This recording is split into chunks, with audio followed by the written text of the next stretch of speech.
Assalamualaikum warahmatullahi wabarakatuh. Para pengikut Nabi Muhammad, para khalayak ramai, a'udzu billahi minasyaitonir rajim. Bismillahirrahmanirrahim. Saya sangat tertarik membuat konten animasi podcast Soma ini karena podcast yang dilakukan oleh Ustadz Felixio ya. Ustadz Felixio, kita simak podcastnya Ustadz Felixio dan teman-temannya.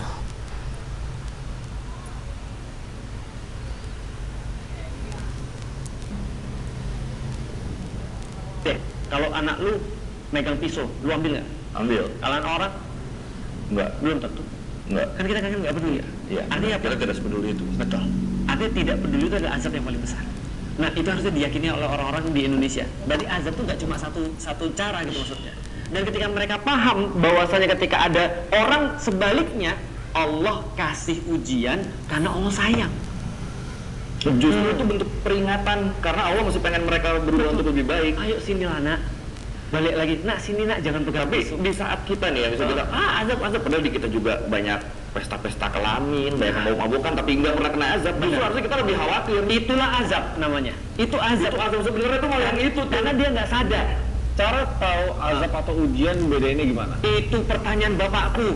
Itu pertanyaan bapakku. Remosial. Cara bedain ujian sama azab sama teguran itu apa? Jawabannya adalah you'll never know. Makanya pertama kali kita bilang pada diri kita ini kayaknya azab, karena lebih baik kita prepare for the worst kan ya. Iya. Jangan-jangan Allah sudah marah sama aku nih. Tapi jangan gitu ke orang lain. Ya, karena itu nanti jadinya bukan prepare for the worst. Itu jadi judging kan itu kan ya.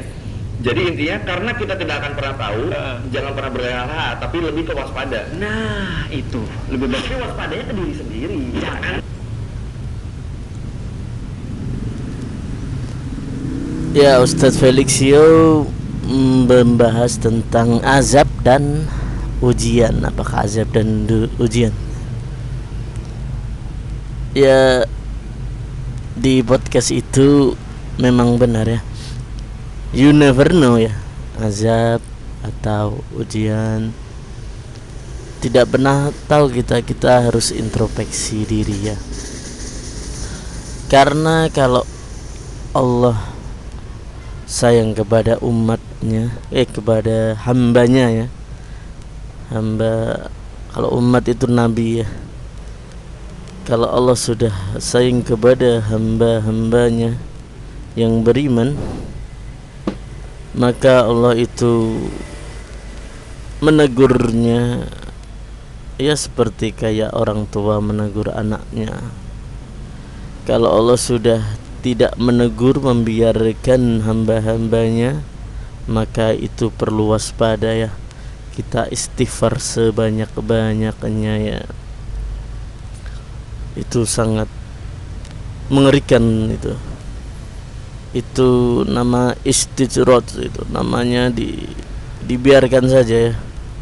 Kayak dibiarkan bergelimang harta, dibiarkan berfoya-foya, berzina dan berlain-lain dibiarkan oleh Allah, maka nanti bahaya itu istijrot itu kayak ya yang terjadi di negara Konoha ya.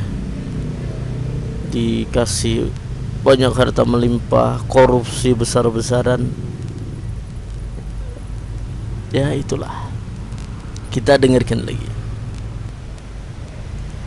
orang lain. Jangan ada orang kena musibah itu azab tuh. Di desa itu gue lihat suka mabuk-mabukan.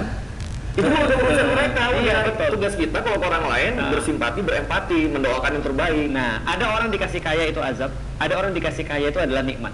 Ada orang dikasih sakit itu adalah azab, ada orang dikasih sakit itu adalah nikmat. And we will never never know. We will never. We'll never. Life is a mystery. Apa? Forrest Gump. Life is like a box of chocolates. Lu nonton nggak sih? Nonton, Forrest Gump? Forrest Gump. Iya, hujan banget. Dan kita nggak tahu mana coklat yang mau kita ambil. Iya, benar. Nah, Tapi yang kita tahu di situ isinya coklat.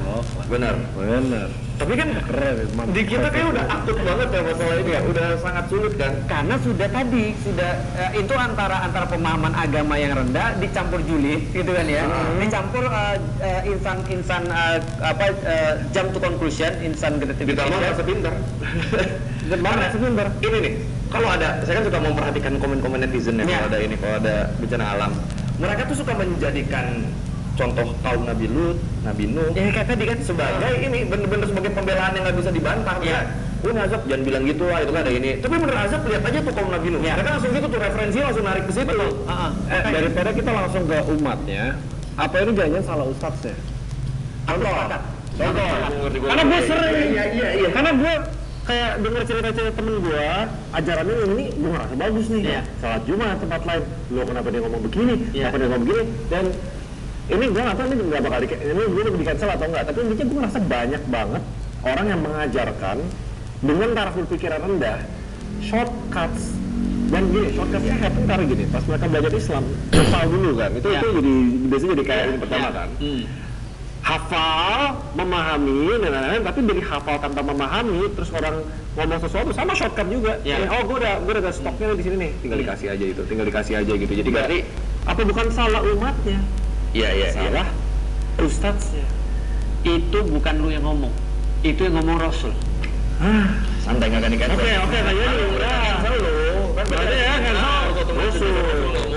Jadi ini faktanya ya. Faktanya Rasul bilang bahwasanya yang menentukan memang nasib sebuah umat itu adalah ulama. Itu ulama.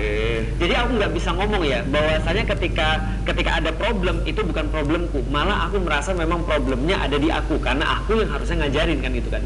Aku yang sebagai guru harusnya aku yang ngasih tahu mereka. Apapun yang terjadi ketika mereka belum paham atau praktisnya belum kemudian jadi, berarti itu salahnya salah aku. Walaupun aku bukan ulama ya, apalagi ulama itu kan ya. Karena kata Rasul ada hadis yang menarik, coba ya. Nanti lu bisa relate ketika lu bahas. Kata Rasul, Allah tidak akan menjadikan satu umat itu rusak dengan cara menghilangkan ilmu, tapi dengan cara mewafatkan para ulama. Ulang-ulang Allah tidak akan menjadikan satu kaum itu rusak dengan mengambil ilmu dari mereka. Dia bikin rusak dengan Mewafatkan para ulama. Karena kalau ilmunya diambil pun selama ada ulama tetap ada yang membawa balik ilmu itu kan. Ulama itu literally orang punya ilmu. Iya. Nah berarti Allah, jadi gini, kita tahu kan kita jadi bagus pun karena ada ilmu kan. Karena ada pengetahuan informasi. Nah Allah kemudian ketika katakan Allah itu tidak mencabut ilmu aja, tapi mewafatkan ulama. Berarti begini, masalahnya ulama kan selalu manusia. Betul. Rentan ilmu itu disalahajarkan atau disalahartikan. Terus pertanyaan terakhirnya, bisa nggak ulama dijadiin AI aja? Nah. AI jadi ulama. Kemarin kita cek, bukan ada ngecek. Jadi kan biasa. Iya, sangat benar sekali kata Ustadz Felixio. Kita umat Islam itu dijadikan rusak. Itu pertama-tama adalah wafatnya seorang ulama, wafatnya ulama, bukan seorang, wafatnya ulama. Ulama itu ya artinya orang-orang yang memiliki ilmu. Itu kata dasarnya ilmu ya, ulama, ilmu ya, ulama ya, orang-orang yang mempunyai ilmu. Ya, bahwa Nabi Muhammad sallallahu alaihi wasallam itu diutus oleh Allah Subhanahu wa taala itu untuk menaikkan taraf berfikir manusia, umat Nabi Muhammad menjadi berpikiran taraf berpikirnya naik ya, menjadi cerdas, menjadi mengerti tentang Islam, bukan malah ditakut-takuti ya, kayak yang sekarang ini ya, bertanya tentang sholat tarawih 8 atau 11 malah ustadznya ngomong malah marah-marah,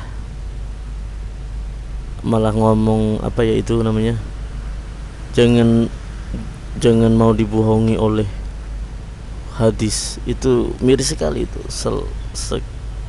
Sekelas ustadz kok ngomongnya dibohongi oleh hadis. Hadis itu dasarnya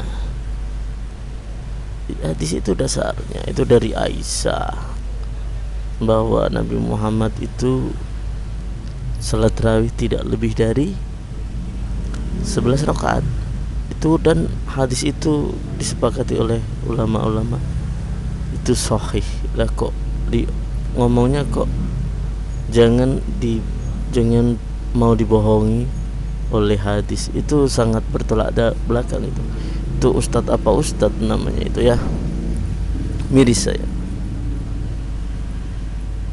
ya. Cukup segini saja ya, nanti saya akan buat lagi podcast ya. Ustadz Felix Show itu sangat cerdas, mualaf, dan sekarang menjadi ustadz. Dia sangat cerdas, Masya Allah. Semoga Allah melindungi beliau dan menjaga kesehatan beliau sehingga ilmu-ilmunya dapat terus tersampaikan. Assalamualaikum warahmatullahi wabarakatuh.